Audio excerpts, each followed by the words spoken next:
Hello guys! Hello para to sa lahat ng mga Aries. Welcome dito sa aking channel, Kapalaran 888 Aries. Welcome Aries. I hope na makaresonate ka dito.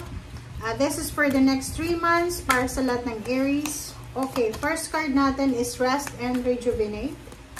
Aries, kumuha pa tayo dito ng isang baraha. Aries. Wow, temptation. Bakit ganon? Aries, ang sa ilalim mo is envy and deception.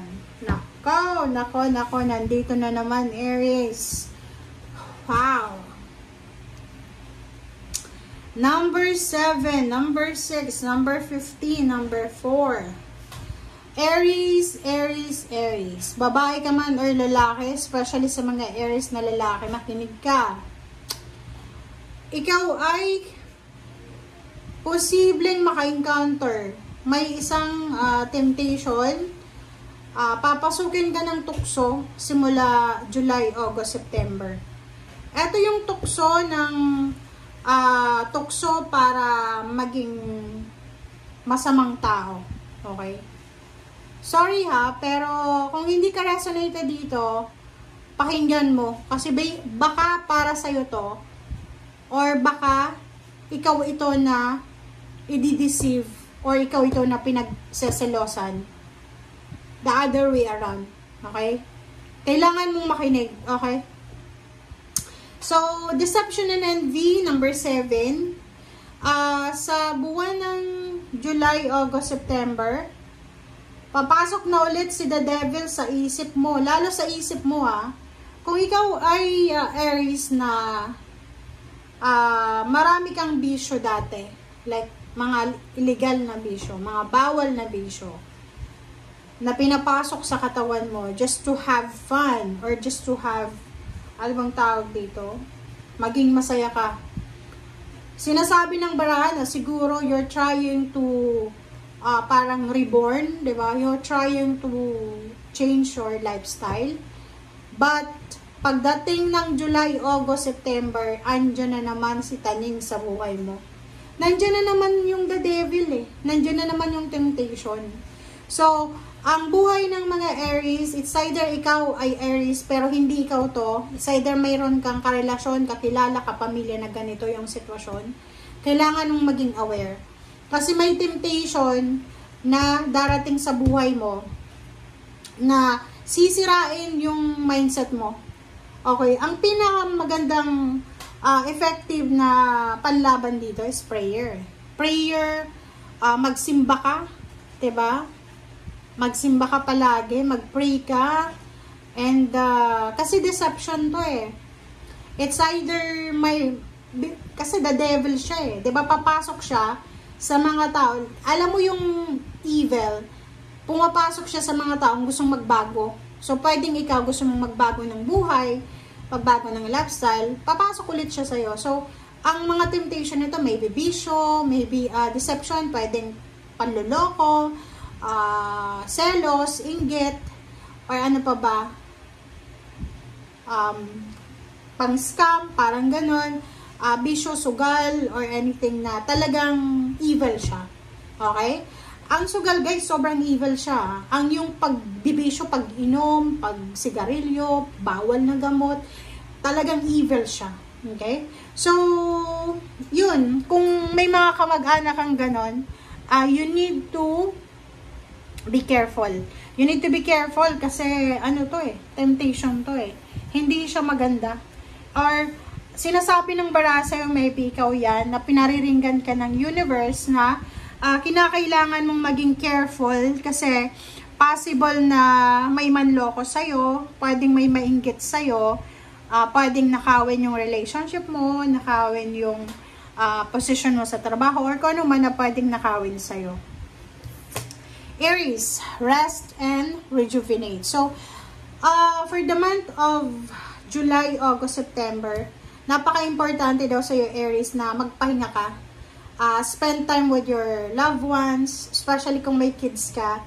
Spend time alone, spend time sa nature, magpahinga, mag-yoga, spend time with God, 'Diba? Mag-relax. Yun yung pinaka-importante. And, kailangan wag tayong masyadong mag-iisip ng negative. And wag kang maaburido. Like, pag may mga bagay-bagay ka, Aries, na hindi nakukuha, like, may gusto kang bilhin, may gusto kang bilhin, tapos wala ka namang pera, tapos humingi ka sa kapamilya mo, hindi ka pinagbigyan, huwag kang magagalit. Okay? Huwag kang magagalit. So, napaka-importante sa'yo kasi meron ditong 9 of Wands. So, pwedeng pagod na pagod ka na. It's either sa trabaho or sa problema. May iba naman na pagod na sa pagtatambay, ha. Hindi lahat ng pagod ay nagtatrabaho. Yung iba, tambay lang. So, magpahinga tayo. Okay? Okay. Kung tambay ka, pagod ka na sa pagiging tambay, siguro oras na para maghanap ka ng trabaho. Kung may trabaho ka naman, pagod ka, oras na siguro para magpahinga ka muna. Diba? Ganun lang yun. The Empress and the Star. So, sinasabi sa'yo ng barahan na yan na ang universe ay binibigyan ka ng pagkakataon na makapagsimula talaga ng bagong buhay. So, yung mga temptation na yan, yung mga emotions na triggers yan sa pagbabago mo, pwede mo yan na iwaksi. Pwede mo siyang i-let go, pwede mo siyang i-overcome. So, nakadepende daw yun sa'yo. 7 of Swords, Deception and Envy. Diba? So, nandito eh. May mga tao sa paligid mo na mahirap iwasan. May mga tao sa paligid mo na sila yung nagbibigay ng parang hindi pag-asa eh. Sinisira ng mga taong to yung buhay mo. So, kailangan mong umiwas sa mga taong yan. Huwag kang magdalawang isip kasi parang iniisip mo na doon ka masaya, ito yung comfort zone mo. No. Sinisira nila yung buhay mo. 'Di ba? Nakikita mo to, yung Knight of Cups. If you're a girl or woman, sinasabi ng baraha sa'yo na pag may nag-offer sa'yo, single ka ha, pag may nag-offer sa'yo ng relationship or even in a relationship ka, pag may third party na posibleng dumating, huwag kang maniniwala agad-agad kasi may 7 of Swords, dalawa, yung Deception and Envy. So, sinasabi na possible na niloloko ka lang, pinagpupustahan ka lang. Or maybe, nasa challenge ka, kasama ka sa challenge, pustahan ba? So, mag-iingat ka. Sa trabaho din, if may trabahong ina-offer sa'yo, make sure na legal yan. Make sure na wala kang matatapakan na ibang tao. Okay? Page of Wands, sinasabi ng baraha, once na na-overcome mo, itong mga deception, temptation na yan, envy, or any negativity na yan, sa future mo, sobra-sobra kang magiging masaya, sobra-sobra kang magiging stable and secure. Lalo na sa pamilya. Okay? So, ang kailangan mo lang daw is iwasan, i-overcome, let go yung mga temptation na yan. Maraming temptation ang pwedeng dumating sa atin. So, nakadepende na lang yan sa atin kung paano natin yan i-handle. Okay? O, tingnan mo. Diba, Aries? Ang ganda na ito, oh. Sinasabi ng baraha sa'yo, Aries, na napakaganda ng buhay. Okay, napakagandang mabuhay. Napakaganda ng buhay na free ka. Diba? Wala kang problema. May problema pero hindi yung may problema tayo pero malaya tayo. Malaya kang nakakagalaw, malaya kang nakakapag-isip. Nasa labas ka. Okay? Nasa labas ka, wala ka sa kulungan, wala ka sa asylum, wala ka sa kung ano man na lugar na pwede kang i-restrict or ilagay. So, sinasabi ng baraha sa'yo dito na kung pagbabago lang, kung Wheel of Fortune lang yung pag-uusapan natin dito, and happiness, ikaw, kaya mo yun na ibigay sa sarili mo. Diba? Parang sinasabi dyan sa'yo, Aries ng baraha na, anumang pagsubok ay kaya mong mapagtagumpayan. Kung ilalagay sa puso at isip mo na mas maganda pag malaya ka, mas maganda pag masaya ka, 'di ba?